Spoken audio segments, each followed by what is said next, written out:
Esta mañana vamos a comenzar la primera de unas lecciones en una serie sobre el plan de redención de Dios. En esta primera parte vamos a discutir desde el tiempo eterno antes de la creación hasta el fundamento del sistema de sacrificios del Antiguo Testamento. En otras lecciones, si Dios quiere, vamos a estudiar profecías sobre Jesús, la vida de Jesús y la resurrección final. Nuestro propósito en las lecciones es comprender que Dios nunca estuvo sorprendido por el pecado, ni por nuestra necesidad de salvación. Él lo planificó todo desde el principio, movido por su amor infinito.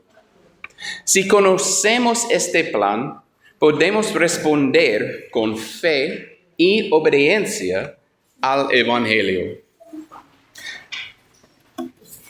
Leemos en Efesios 1, versículo 4. Dios nos escogió en Él antes de la creación del mundo para que vivamos en santidad y sin mancha delante de Él. Antes que existiera el tiempo, Dios, en su sabiduría y bondad, nos vio como pecadores necesitados de perdón. Dios decidió que quienes lo aman, lo obedecen y acepten el regalo de la salvación a través de su Hijo, pueden tener reconciliación y viven con Él por la eternidad. Y tomó esta decisión antes de la creación. Su propósito no fue reactivo, sino proactivo. Nos amó y nos escogió para estar con Él eternamente. Somos llamados en Cristo. Todo lo que sigue en la historia de la salvación tiene a Cristo como centro.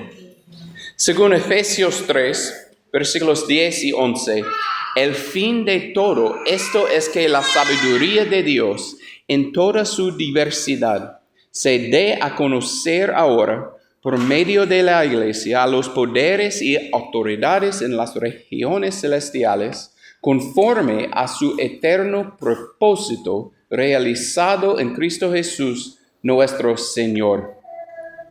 Desde antes de crear los cielos y la tierra, Dios puso en nosotros la promesa de la herencia. Efesios 1, 13 y 14 nos dice, en Él también ustedes, cuando oyeren el mensaje de la verdad, el evangelio que les trajo la salvación, y lo creyeron, fueron marcados con el sello que es el Espíritu Santo prometido. Este garantiza nuestra herencia hasta que llegue la redención final del pueblo adquirido por Dios para alabanza de su gloria. El plan de Dios era un misterio revelado en el primer siglo. La grandeza de este plan quedó oculta hasta que Cristo vino a revelarlo. Pablo escribía en Romanos 16, versículos 25 a 27. Al que puede fortalecerlos a ustedes conforme a mi evangelio y a la predicación acerca de Jesucristo, según la revelación del misterio que durante largos siglos se mantuvo en secreto, pero que ahora ha sido revelado por medio de los escritos proféticos, según el propio mandato del Dios eterno, para que todas las naciones obedezcan a la fe, al único sabio Dios, sea la gloria para siempre por medio de Jesucristo. Amén.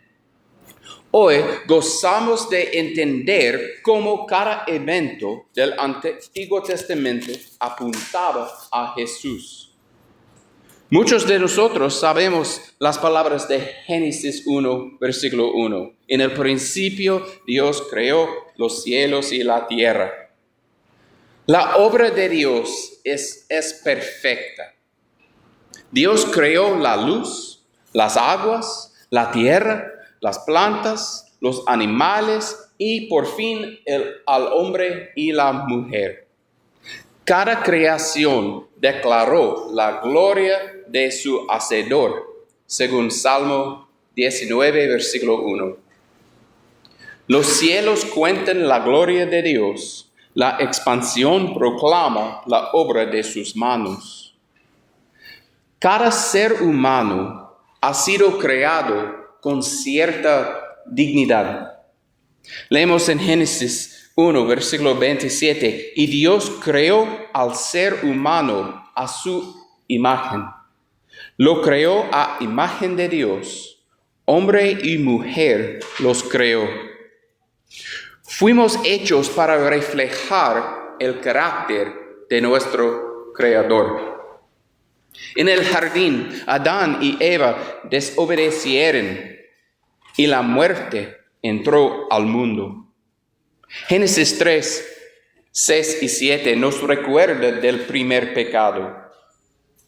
La mujer vio que el fruto del árbol era bueno para comer y que era atractivo a la vista y era deseable para adquirir sabiduría.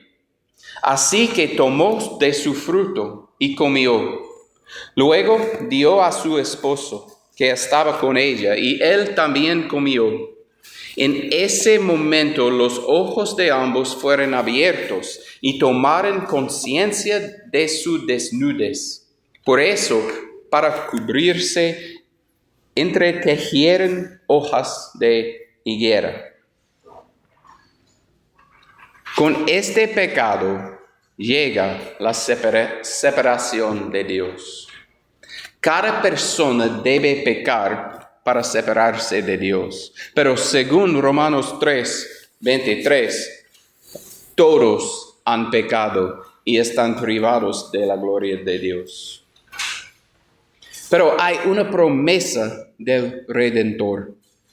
El primer anuncio del Evangelio está en Génesis 3, versículo 15.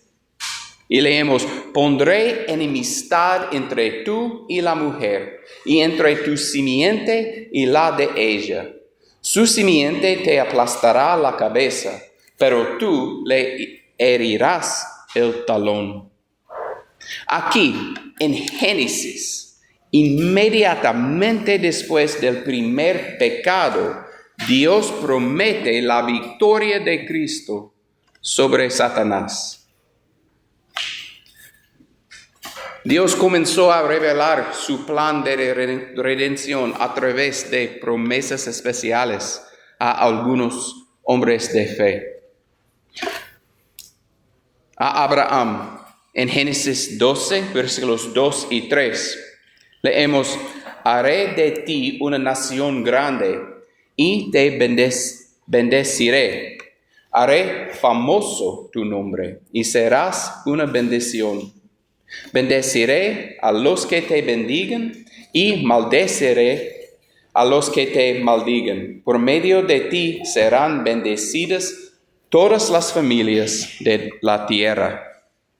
A Abraham se le prometió que de su simiente vendría el Redentor. A Isaac y Jacob la promesa continuó. Isaac heredó la misma bendición en Génesis 26, 3 y 4. Vive en ese lugar por un tiempo, yo estaré contigo y te bendeciré, porque a ti y a tu descendencia daré todas esas tierras. Así confirmaré el juramento que hice a tu padre Abraham. Multiplicaré a tus descendientes como las estrellas del cielo, y les daré todas esas tierras. Por medio de tu descendencia, todas las naciones de la tierra serán bendecidas.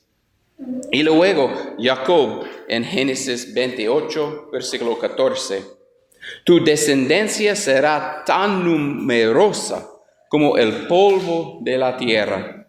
Te extenderás de norte a sur y de oriente a occidente. Y todas las familias de la tierra serán bendecidas por medio de ti y de tu descendencia. Estas referencias subrayan la fidelidad de Dios a su palabra. Y la fe de Abraham puede ser un ejemplo para nosotros. Génesis 15, versículo 6, dice, Abraham creyó al Señor y el Señor se lo reconoció como justicia. Su confianza en la promesa ilustra la fe que nosotros debemos tener en Cristo.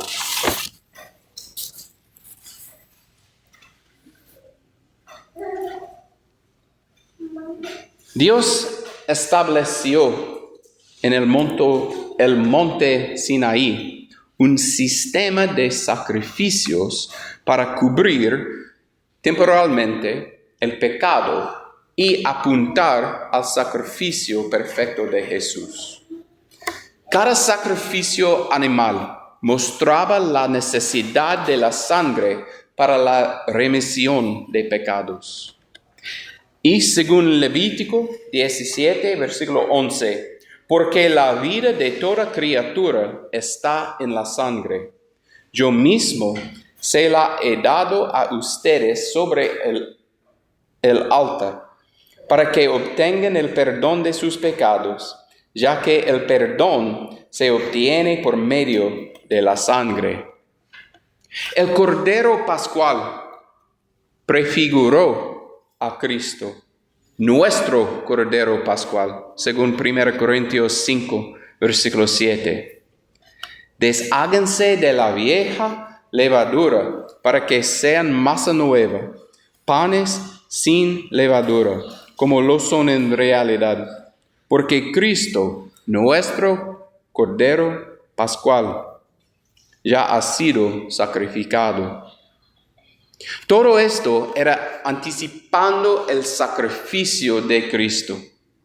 En Jesús se cumple el sistema. Él mismo ofrece su vida una sola vez para siempre. Hebreos 9, versículo 12 dice, entró una sola vez y para siempre en el lugar santísimo. No lo hizo con sangre de machos cabríos y becerros, sino con su propia sangre, logrando así un rescate eterno. Hermanos, hemos recorrido hoy la gran historia de la redención desde la eternidad pasada hasta el establecimiento del sistema de sacrificios. Vimos cómo Dios nos escogió antes de la creación, creó al hombre perfecto y su caída reveló la necesidad de un redentor. Hizo pactos con Abraham y su simiente y instituyó un sistema sacrificial que apuntaba al sacrificio de Cristo. Si hoy comprendes tu necesidad de redención y deseas obedecer el Evangelio de Cristo, te invito a arrepentirte de tus pecados, volviendo tu vida al Señor. Confesar a Jesús como Señor ante los demás. Ser bautizado por inmersión en agua para el perdón de pecados y perseverar en la fe y la comunión con la iglesia. Hoy es el día. No dejes pasar la oportunidad de nacer de nuevo en Cristo. Y si quieres discutir tu propia salvación, por favor, hable conmigo después de nuestra oración. En la próxima lección vamos a continuar la gran historia desde las profecías mesiánicas del Antiguo Testamento hasta la vida de Cristo, hasta la resurrección final. Que Dios nos guíe en nuestro estudio y nos fortalezca para vivir conforme a su voluntad. Gracias.